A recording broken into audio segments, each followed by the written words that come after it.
नमस्कार, welcome back to my channel once again. मैं आपकी स्पिरिचुअल कोच और आपकी फ्रेंड डॉक्टर मीनाक्षी।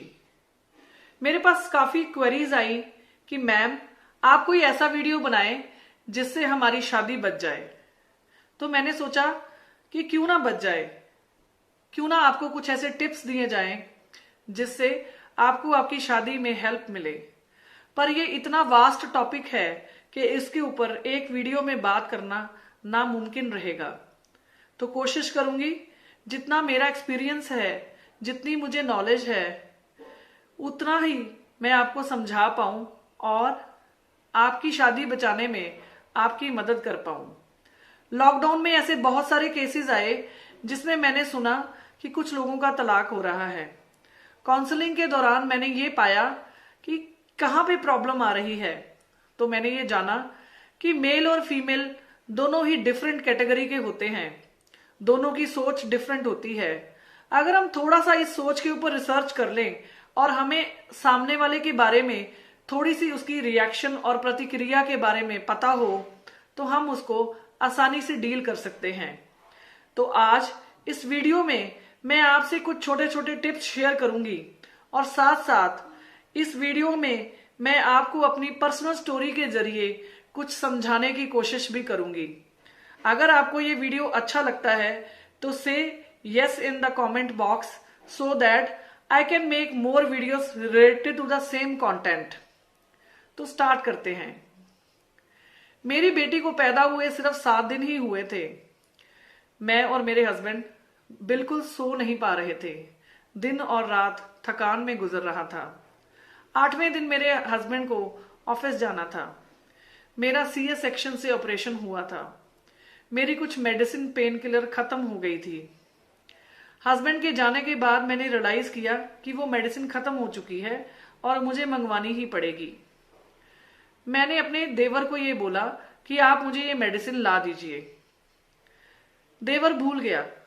मैं सारा दिन मेडिसिन का इंतजार करती रही, किंतु रात में जब मेरे हस्बैंड आए तो मैं उनके साथ गुस्से से बोली कि मेरी तो किसी को परवाह ही नहीं है। मैं सारा दिन दर्द में कराती रही, कोई मेरा हाल पूछने नहीं आया। तो मेरे हस्बैंड ने पूछा कि क्या हुआ, आप क्यों दर्द में कराते रहे, आप मुझे फोन कर लेते।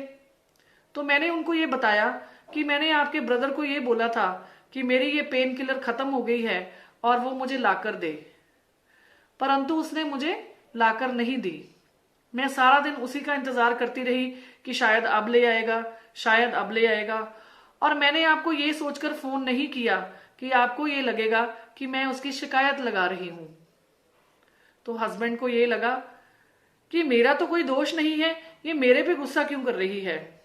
इससे पहले कि हमारी बीच में कोई लड़ाई हो जाए, मेरे हस्बैंड ने ये डिसाइड किया कि वो मुझे छोड़कर चले जाएंगे थोड़ी देर के लिए कमरे से बाहर। किंतु मैंने अपने हस्बैंड से रिक्वेस्ट किया कि मैं पिछले 6-7 दिन से सो नहीं पा रही हूँ। सर्जरी में दर्द की वजह से मुझे नींद नहीं आ रही। न्यू बच्चे के आने से मेरी नींद पूरी नहीं हो रही। थकान भी इतनी ज्यादा है कि मेरी तबीयत खराब हो रही है। मुझे इस टाइम आपकी जरूरत है। इस दर्द के टाइम पे अगर आप मुझे छोड़कर चले जाएंगे तो मुझे कैसा लगेगा। प्लीज आप रुक जाओ। जब मैंने उनसे ये रिक्वेस्ट मोड में रिक्वेस्ट करी तो मेरे हस्बैंड ने मेरे पास आकर मेरे हाथ को सहलाया और मेरे पास आकर बैठ गए। जब मेरे पास मेरे हस्बैंड आए तो मैंने उनको बोला कि तुम्हें कुछ कहने की जरूरत नहीं है, मैं तुमसे कुछ कहना चाहती हूं। तुम बड़े मतलबी दोस्त हो। जब मैं बहुत सुंदर दिखती थी तो तुम मेरे आसपास घूमते रहते थे। आज मैं तुम्हें कुछ नहीं दे सकती हूँ, परंतु तुम मेरे से पीछा छुटकारा करने के लिए इधर उधर भाग रहे हो। मुझे कुछ नहीं सुनना है, तुम्हारी मुझे आज सबसे ज्यादा जरूरत है। प्लीज मेरे पास ही रहो। मैंने उनके कंधे पर सर रखा और जोर जोर से रोने लगी। कुछ मिनटों के बाद मेरा रोना थम गया और मैंने अपने हस्बैंड को धन्यवाद दिया कि आपने मुझे ऐसे मुश्किल समय पर नहीं छोड़ा और मुझे संभालने की कोशिश करी। मेरे हस्बैंड को भी ये रियलाइज हुआ कि मेरी बीवी बिल्कुल ठीक ही कह रही है। मैं एक मतलबी इंसान था। जब मेरी बीवी को तकलीफ में सबसे ज्यादा मेरी जरूरत थी तो मैं इधर आनन फानन में घूम रहा था। चलिए अब बात करते हैं इस स्टोरी के बारे में। इस स्टोरी से हमने क्या जाना? Can you guess? इस स्टोरी से हमने ये जाना कि हमें अपनी पूरी बात कहनी आनी चाहिए। दूसरी बात, अगर हम स्त्री के नजरिए से देखें तो पुरुष को यह सोचना चाहिए कि इस टाइम उसकी बात को सुनना कितना महत्वपूर्ण हो सकता है। सिर्फ स्त्री को सेक्स करना या फिर पैसे से आकर्षित करना ही महत्वपूर्ण नहीं होता। अगर आप उसकी बात को प्यार से सुनते हैं, 2 वक्त उसकी बात के ऊपर ध्यान देते हैं, तो ये आश्वासन उसके लिए काफी होता है कि उसका हमसफर उसके साथ होता है। Similarly, I will say to every female that they should have a proper way to communicate with their husband. आपको अपनी बात सही मौके पर कहनी आनी चाहिए, with calmness, politeness. जब आपको लगे कि आपके हस्बैंड सुन सकते हैं तो आप उनको अपनी बात जरूर रखिए। और for males I will say that for female it is not important what you are giving her, what you are gifting her. आप उसके साथ शॉपिंग पे जा रहे हैं, उसको मूवी दिखा रहे हैं, उसको खाना खिला रहे हैं, it is not that important.